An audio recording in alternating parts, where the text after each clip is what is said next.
Cream ஆதித்யாய சோமாய மங்களாய புதாய குரு சுக்ர சனிப்பியச்ச ராகவே கேதவே நமக. உலகை கட்டி காக்கும் பரமேஸ்வரன் பார்வதியின் திருவருளால் அனைவரும் நலமுடன் வாழ அந்த எல்லாம் வல்ல இறைவனை வணங்கி நேயர்கள் அனைவருக்கும் எனது அன்பான வணக்கங்களை தெரிவித்துக் கொள்கின்றேன். இன்றைய பதிவிலே நாம் பார்க்க இருப்பது பிப்ரவரி மாதத்திற்கான ராசி பலன்கள். முதலில் கிரகங்களின் நிலைகளை பற்றி பார்க்கலாம். பிப்ரவரி மாதம் 1ஆம் தேதி வாக்கிய பஞ்சாங்கத்தின்படி கிரகங்களுடைய நிலைகள். மிதுன ராசியிலே குரு பகவான் பயணம் செய்து கொண்டிருக்கிறார். சிம்ம ராசியிலே கேது பகவான் பயணம் செய்து கொண்டிருக்கிறார். மகர ராசியிலே சுக்கிர பகவான், சூரிய பகவான், செவ்வாய் பகவான் 3 கிரகங்கள் பயணம் செய்து கொண்டிருக்கிறார்கள். கும்ப ராசியிலே புதன் பகவான், சனி பகவான், ராகு பகவான் 3 கிரகங்கள் பயணம் செய்து கொண்டிருக்கிறார்கள். இம்மாதம் 3 கிரகங்கள் இடப்பெயர்ச்சி ஆகின்றன. பிப்ரவரி மாதம் 7ஆம் தேதி மகர ராசியில் பயணம் செய்து கொண்டிருக்கின்ற சுக்கிர பகவான் கும்பராசிக்கு இடப்பெயர்ச்சி ஆகிறார். பிப்ரவரி மாதம் 13ஆம் தேதி மகர ராசியிலே பயணம் செய்து கொண்டிருக்கின்ற சூரிய பகவான் கும்பராசிக்கு இடப்பெயர்ச்சி ஆகிறார்.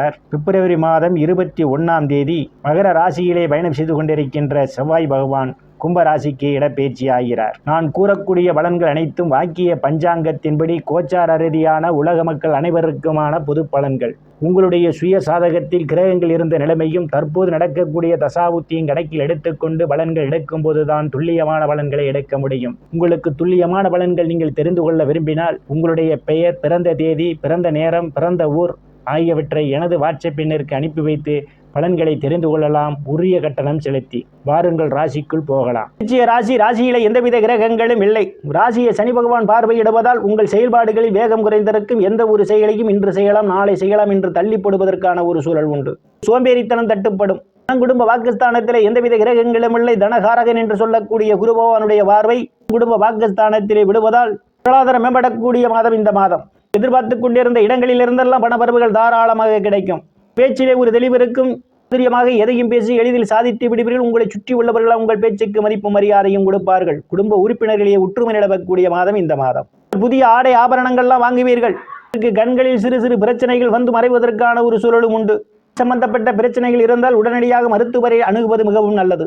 வீரியஸ்தானத்திலே தைரிய காரகன் என்று சொல்லக்கூடிய செவ்வாய் பகவான் உச்ச பலத்தோடு பயணம் செய்து கொண்டிருப்பதும், ஸ்தானாதிபதி சூரிய பகவான் இம்மாதத்துடைய முற்பகுதியில் பயணம் செய்து கொண்டிருப்பதாலும் சகோதர சகோதரருடைய அன்பும் ஆதரவும் உங்களுக்கு நிறைந்திருக்கும். அவர்களால் அனுகூலமான பலன்கள் உண்டு. சிலருக்கு சிறு குறு பயணங்களால் ஆதாயம் உண்டு. சிலருக்கு சுப செய்திகள் கிடைக்கும். பக்கத்தாருடன் இருந்து வந்த மனக்கசப்புகளெல்லாம் மாறி நல்ல நட்புணர்வு ஏற்படும். சில நாட்களாக வீடு மாறுவதற்காக முயற்சி செய்து கொண்டிருப்பவர்களுக்கு வீடு மாறுவதற்கான ஒரு சூழலும் உண்டு. ஸ்தானத்திலே சனி பகவான், ராகு பகவான், புதன் பகவான் 3 கிரகங்களும் பயணம் செய்து கொண்டிருப்பதால் தாயாருடன் அனுசரித்து போவது நல்லது. இல்லையேல் உங்களுக்கும் தாய்க்கும் இடையே கருத்து மோதல்கள் ஏற்படும். தாயினுடைய உடல்நிலையில் கூடுதல் கவனம் எடுத்துக்கொள்ள வேண்டும். இல்லையேல் தாய்க்காக மருத்துவ செலவு செய்வதற்கான ஒரு சூழல் உண்டு. கவனம் தேவை. அதனுடைய பிற்பகுதியிலே சுக்கிர பகவான், செவ்வாய் பகவானும் உங்களுடன் இணைவதால் அனுசரித்து போவது நல்லது. இல்லையேல் உங்களுக்கும் இடையே கருத்து மோதல்கள் ஏற்படும். கல்வி படிக்கக்கூடிய மாணவ மாணவிகள் எல்லாம் படிப்பிலே கூடுதல் கவனம் எடுத்துக் கொள்ள வேண்டும்.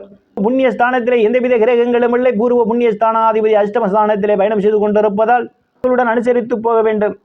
சிலருக்கு உங்கள் பேச்சை கேட்க மாட்டார்கள். தேவை, எச்சரிக்கை தேவை.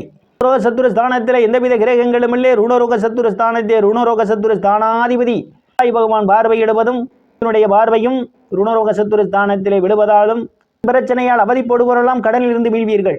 சிலர் ஒரு சிறு தொகையாவது அசலில் வர வைப்பதற்கான ஒரு சூழல் ஏற்படலாம். இதுவரை இருந்து வந்த பிரச்சனைகளிலிருந்து எதிரியுடன் நல்ல நட்புணர்வு ஏற்படும். ஸ்தானத்தில் எந்தவித கிரகங்களும் இல்லை. களத்திர ஸ்தானாதிபதி இந்த மாதம் வீரியஸ்தானத்திலும் சுகஸ்தானத்திலும் பயணம் செய்வதால் அதனுடைய பிற்பகுதியிலே திருமண வயதுடைய ஆண் பெண் இருபாலருக்கும் இதுவரை இருந்து வந்த திருமண தடைகள் எல்லாம் விலகும். மனைவிடைய ஒரு அந்யோன்ய நிகழும். விஷயமாகவும் கருத்து வேறுபாடு காரணமாகவும் பிரிந்த தம்பதிகள் எல்லாம் ஒன்று சேர்வீர்கள். பங்காளியுடன் இதுவரை இருந்து வந்த பிரச்சனைகள் இருந்து பங்காளியுடன் நல்ல நட்புணர்வு ஏற்படும். கூட்டுத்தொழில் செய்பவர்களுக்கெல்லாம் கூட்டுத்தொழிலே அபரிமிதமான முன்னேற்றம் உண்டு. ஸ்தானத்திலே குரு பகவான் பயணம் செய்து கொண்டிருப்பதால் நீங்கள் எதிர்பாராத நேரங்களில் எதிர்பாராத இடங்களில் இருந்து எதிர்பாராத பண வரவுகள் கிடைக்கும். திடீர் அதிர்ஷ்டம் உங்கள் கதவை தட்ட காத்துக் கொண்டிருக்கின்றது. ஸ்தானத்திலே பாக்யாதிபதி பகவான் இம்மாதத்தில் 1ஆம் தேதி பயணம் செய்து கொண்டிருப்பதாலும் கிருஷ்ணாவினுடைய பார்வை பாக்கிய ஸ்தானத்திலே விடுவதாலும் தந்தையினுடைய அன்பும் ஆதரவும் நிறைந்திருக்கும். உங்களுக்கு பக்க பலமாக இருப்பார். சொத்துக்களில் ஏதேனும் பிரச்சனைகள் இருந்தால் அவை உங்களுக்கு சாதகமான முடிவுக்கு வரும். காரியங்களில் ஈடுபடுவீர்கள். சில புண்ணிய ஸ்தலங்களுக்கெல்லாம் போய் வருவீர்கள். நாடு செல்வதற்காக முயற்சி செய்து கொண்டிருப்பவர்களுக்கு வெளிநாடு செல்வதற்கான வாய்ப்புகளும் தேடி வருகின்றது. அந்நிய மதத்தினரால் அனுகூலமான பலன்கள் உண்டு. சிலருக்கு முன்பின் தெரியாதவர்கள் எல்லாம் உதவிக்கரம் நீட்டுவார்கள். ஸ்தானத்திலே கேது பகவான் பயணம் செய்து கொண்டிருப்பதும் ஸ்தானத்தை தொழில் காரகன் என்று சொல்லக்கூடிய சனி பகவானுடைய பார்வை விழுவதாலும் தேடுபவர்களுக்கெல்லாம் அவரவர் தகுதிக்கேற்றவாறு வேலைகளை எடுக்கும் கூடுதல் முயற்சிக்கு பிறகு அரசியல்வாதிகளுக்கு அரசியலில் நல்ல முன்னேற்றம் ஒன்று இம்மாதத்தினுடைய பிற்பகுதிகளை அரசாங்கத்தின் மூலமாக ஏதேனும் பணிகள் வேண்டியிருந்தால் அவை உங்களுக்கு சாதகமாக நடந்தேறும். ஸ்தானத்திலே எந்தவித கிரகங்களும் இல்லை. லாபஸ்தானாதிபதி சுகஸ்தானத்திலே பயணம் செய்து கொண்டிருப்பதால் மூத்த சகோதரர்களுடைய அன்பும் ஆதரவும் நிறைந்திருக்கும். அவர்களால் அனுகூலமான பலன்கள் உண்டு. அவர்களெல்லாம் உங்களுக்கு பக்க பலமாக இருப்பார்கள். நீங்கள் செய்யக்கூடிய தொழிலில் இரட்டிப்பான வருவாய் உண்டு. ஸ்தானத்திலே எந்தவித கிரகங்களும் இல்லை. விரயஸ்தானத்தை குரு பகவான் பார்வையிடுவதால் உங்களுக்கு சுப செலவுகள் ஏற்படும். வெளிநாடு செல்வதற்காக முயற்சி செய்து கொண்டிருப்பவர்களுக்கு வெளிநாடு செல்வதற்கான வாய்ப்புகளும் தேடி வரும். இறைவனுடைய திருப்பொருளால் அனைத்து செல்வச் செழிப்பும் பெற்று சிறப்புடன் வாழ அந்த எல்லா இறைவனை வணங்கி நேயர்களை மீண்டும் அடுத்த பதிவில் சந்திக்கும் வரை விடைபெறுவது ராமன். நன்றி, வணக்கம்.